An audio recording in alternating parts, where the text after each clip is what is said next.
All right, here on the Zone later today, Creighton is on the road trying to make it 8 in a row. They're at Providence, 7:30 tip-off. Jon Walker will have all the coverage on the Omaha World-Herald. He joins us now. Good morning, John. Morning. How are you guys? Good. Sorry, my voice is under the weather here. But too much singing in the shower. Last night, St. John's Marquette, that was old Big East style basketball. It harkened back to the days of Mullen, Barry, Jackson. MSG was roaring. How is St. John's doing this? They're 11-1. They can't make 3-point shots. They can't make free throws. They have a bunch of really, really talented players. They're 11-1. They've won 20 games again under Pitino. It is astonishing, really, what he has taken that program from and led it to in not even full 2 seasons. And they're just doing it by playing, I think, as you said, pure old school Big East basketball. They're not going to take a lot of threes. And maybe more importantly, they're not going to make a lot of threes. Or at least they haven't so far. And they've just bullied teams on the glass. They've bullied them defensively with their physicality. And they just live in those gritty, messy, grinded out games that force teams to usually find a different way to win than they usually do. And that physicality ramped up last night, as it always does, and they get Cam Jones in early foul trouble, and, kind of away you go. If you can get, a Big East Player of the Year candidate into foul trouble early and have him sit the bench, that's usually going to be a recipe for success. And they were able to do that to Cam Jones, and then they were able to weather Marquette down the stretch with a lot of help from a rockin' MSG. John, Marquette is 3-3 in their last 6. UConn is 2-3 in their last 5, and they nearly lost to Butler in overtime. Creighton plays Providence today, but then over the next couple of days, they will take on the gauntlet of St. John's, Marquette, and UConn. Is it safe to say that the Blue Jays are catching Marquette and UConn kind of at the right time in terms of for them because they haven't been playing their best basketball as of late? Well, it's interesting because you kind of always knew this was going to happen, or at least could happen. Creighton played, I think, the 4th hardest schedule through the first half of league play. Mm-hmm. And in UConn, Marquette, and St. John's had all yet to play each other. And so when you're sitting there at the midway point of Big East play and you're like, okay, Creighton is, 3rd. They have the tiebreaker over UConn, and UConn's dropped the game, and now they're chasing St. John's and Marquette. Well, we saw last night, those teams still have to play each other. And so that the top of the Big East is going to sort itself out over the next, let's say, 3 weeks. I think not this weekend. I think by the end of next week, we will have a really, really, really good idea where the Big East stands with, 3+ weeks left in the regular season, which is nuts to say at this point. Yeah. But no, it's interesting because I don't know if you'd want to face Marquette off of back-to-back losses. Sure. They don't want to come to Omaha and lose. Mm-hmm. And it's super hard to come to Omaha and win, but they did it a couple of years ago. So I don't know. See, in a vacuum, probably not. I wouldn't want to play Marquette off of back-to-back losses because they're going to want to win that much more. Sure. But take a step back and look at it big picture. Yeah, it probably is the right time to catch these teams because you knew that there was a chance they were always going to be on a slide right around this time of year. So one of the things, and I'd still have a high regard for Marquette, but there's something about Cam Jones, John. Like if I look at his non-con, he was an elite player, and I know they desperately lack a big time post or a great point guard, and they run these. It seems like now that I'm watching Marquette more of late, they run offensive sets and then they forget about Cam Jones or at the end of the shot clock and they have to take a wild shot. where is Cam Jones? Because we're going to see him firsthand on Saturday.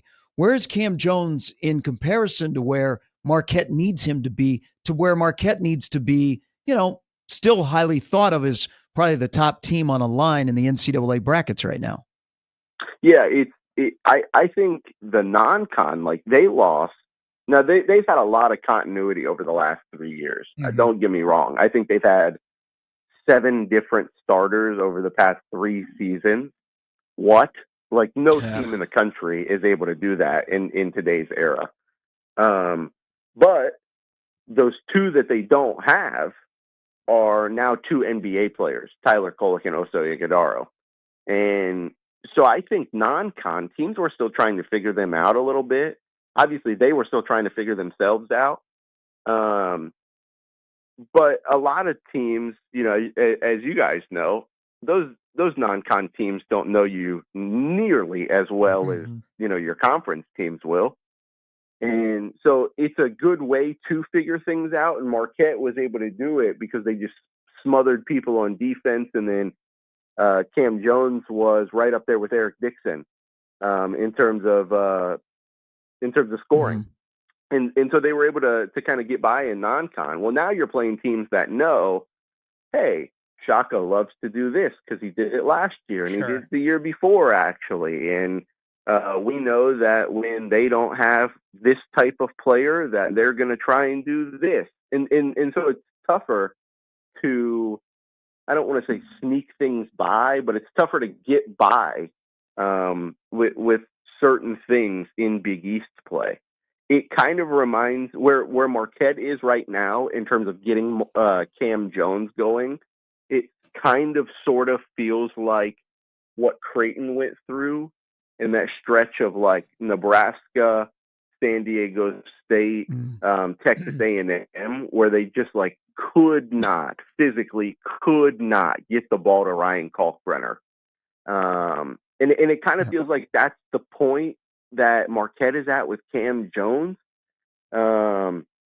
Because teams have just plastered them and they said, okay, Ben Gold beat us, Stevie Mitchell beat us. And they haven't so far. So we'll see if that changes Saturday. But yeah, it's a really odd spot because I really do see a lot of similarities. Obviously, Cam Jones and Ryan Kalkbrenner, not the same player. Yeah. That's not the comparison I'm making. But just situationally, it reminds me a lot of what Creighton went through in mid/late November. John, Creighton plays Providence tonight on the road. Now, the last time these 2 teams locked up, it was a 20-point victory for the Blue Jays. And one guy who stood out greatly in that was Isaac Trout. Before that game, John, he had 2 double-digit point efforts all year. Since that game, he's had 4. What have you seen differently from Trout coming off of the bench and being this massive spark plug for Creighton? I'm probably going to oversimplify it because I really think it's that simple. The rotation cut down, like roles were defined. Yeah. And think about the beginning of the year. The big question was, hey, what does Greg McDermott do with the group of, at the time we had no clue, Jackson McAndrew, Jason Green, Mason Miller, Isaac Trout. We were like, okay, it's odd. It's interesting to have these 4 wings here. They're all a little bit different. None of them are probably the total package, but they all do something different. Well, now those roles are defined. These guys aren't saying, hey, I'm going to get in for 10 minutes and I'm scared to put up a shot because I could be yanked for the guy behind me. And so it's tough to establish a rhythm like that. Well, now they know their roles. They know kind of how many minutes they're going to have depending on the matchup every night. It really just allows them to be more comfortable. And I think Isaac saw some fall in that game against Providence, and kind of away he went. And that's it. I think it was just simply him settling into his role and then having confidence from that second half against Providence. I don't know, 3 weeks ago. Yeah, we went 4 for 4 in that second half alone to get 13 points. It's crazy. What do you like watching Saturday? So Providence goes into MSG, and there's a little rivalry there, and they take them all. I mean, if Richmond doesn't hit a late shot, we might be talking about an upset. And I'm thinking, who is Providence? So they're 500. They're 5-6 in the league. They're a different animal when they play at home. And we saw what they were like here, where I thought there were times where it was like, well, we know what's going to happen. And they weren't totally motivated. And they got blown out. What do you expect tonight in this game? Because I look at the line and it's short. It's 3.5. Another road game for Creighton. Try to win 8 in a row. They got Marquette coming up on Saturday. How do you think tonight's game unfolds at the place formerly known as the Dunk? The Dunk, yeah, no, it should be a good one. If history tells us, literally anything, then it would suggest that tonight is going to be a good one. Here's a fun fact for you guys. This is over in the story that I put out today. The last time, I'll give you 2 different nuggets here for 2 different crowds. The last time Creighton won at Providence, Joe Biden had not been sworn into his presidential term. And for the other half of the crowd that's listening, the last time Creighton had won at Providence, Patrick Mahomes had only been to 1 Super Bowl. Damn. So all of that to say, it's been a while. A full presidential term has came and went, and Patrick Mahomes is now going for a 3-peat. And so it's going to be tough. It's a really tough place to play, obviously. But this is also, something I said in my story. Providence is not the same team on the road that it is at home for whatever reason. For whatever reason, road wins in the Big East are not easy to come by, and they're certainly not easy to come by at the Dunk. So I think it'll probably play out a lot how that first half did a few weeks ago.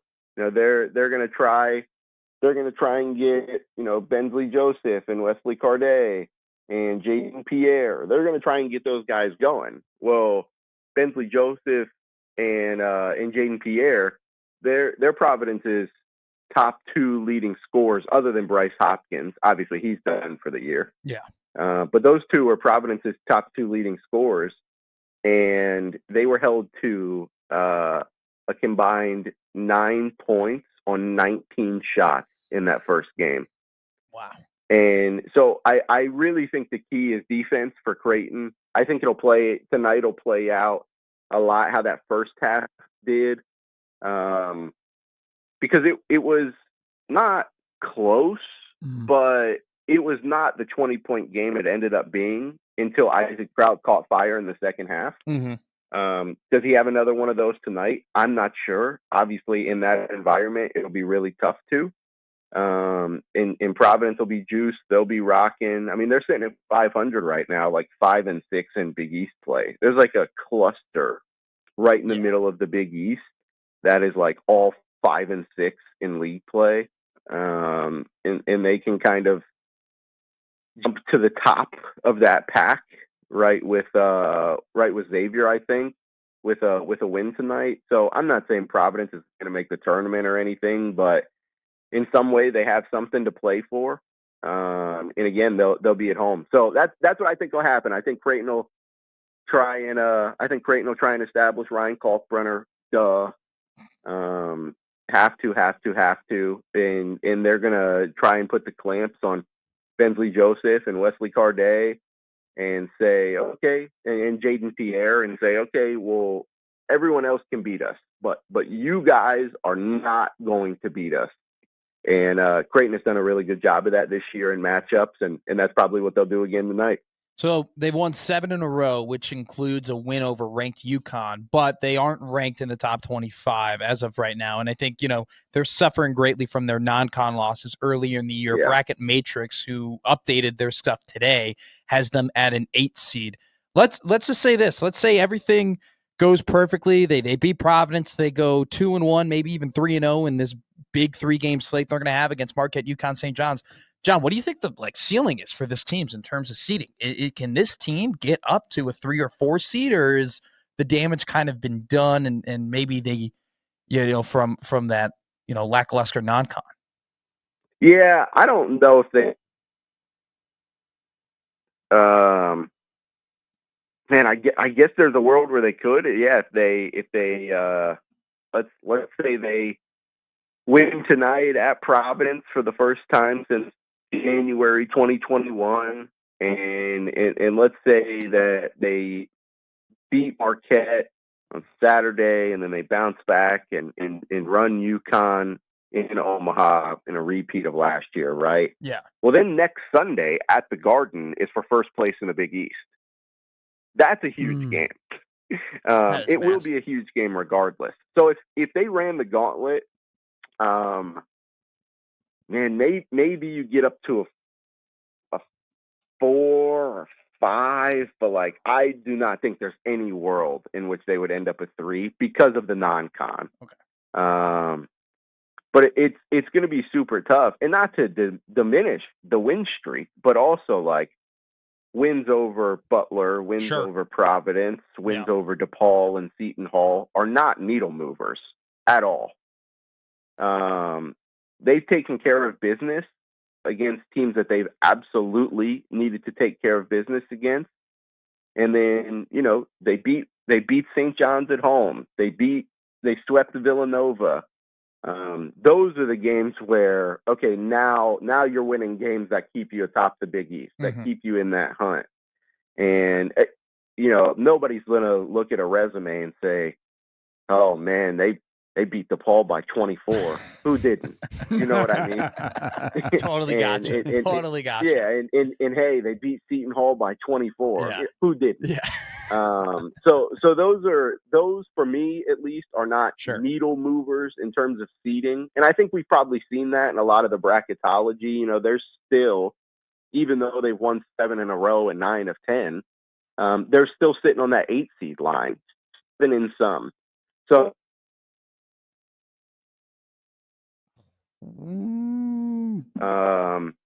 But it's going to be super tough to jump anything more than that because again, love it, hate it. They take the whole resume into consideration. They do. John, we look forward to your coverage tonight. As always, appreciate our weekly chat, my friend.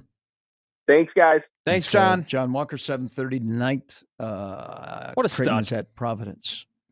Love getting Johnny on. They have not won in a while.